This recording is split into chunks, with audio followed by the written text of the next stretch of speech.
তো গাইস আজকে সামনে লইলাম শৈল মাছের মাথা। আমাদের মেঘনা নদীর মাছ শৈল মাছের মাথা আমার আম্মু আজকে আমাকে সামনে দিল। তো গাইস এখন আমি অনেক মজা করে শৈল মাছের মাথা খাবো। তা আম্মুকে আমি প্রশ্ন করছিলাম যে আম্মু আপনি আমাকে এত আদর কেন করেন। তা আম্মু বললো যে বাজান রে, তোর তো দুই হাত নাই, তুই তো একটা জিনিস মনে চাইলেও খাইতে পারস না, তার জন্য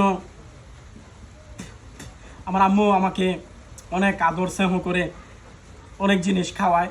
কারণ গাইস আমার একটা মনে চাইলেও একটা জিনিস আমি খাইতে পারি না, আমার মনে চাইলেও একটা জিনিস আমি তৃপ্তি সহকারে খাইতে পারি না। তো গাইস আজকে আমার আম্মু আমার সামনে দিল আমাদের মেঘনা নদীর শৈল মাছ। এই মাছটা আমাদের জেলার মানুষ সবাই চিনে, ব্রাহ্মণবাড়িয়া জেলার সব মানুষই অহরহর চিনে, কারণ আমাদের মেঘনা নদীর মধ্যে শৈল মাছ অহরহর। আমাদের গ্রাম্য ভাষায় বলে এই মাছটাকে যে শৈল মাছ। তো গাইস এখন আমি খাবো শৈল মাছের মাথা। তো গাইস শুরু করলাম, বিসমিল্লাহির রহমানির রহিম।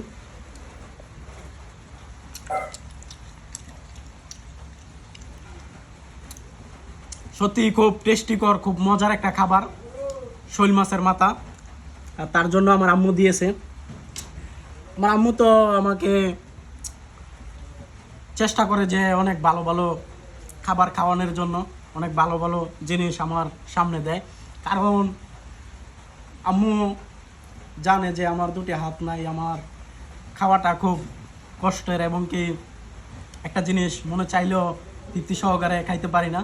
তার জন্য আমার আম্মু সব জিনিসেই আমাদের ফ্যামিলি সবার আগে আগে আমাকে আমার আম্মু খাওয়ানোর চেষ্টা করে। তো গাইস এই যে মাছ, তো সত্যি অনেক মজার একটা মাছ শৈল মাছ, আর আমারও খুব পছন্দের মাছ শৈল মাছ। শৈল মাছটা খুবই অনেক মজার একটা মাছ, কারণ অনেক গুস্তালো একটা মাছ শৈল মাছ। যারা চিনে তারা হয়তো জানে যে এই মাছটা খুব মজার এবং কি খুব টেস্টিকর। তো গাইস শুরু করলাম, বিসমিল্লাহির রহমানির রহিম।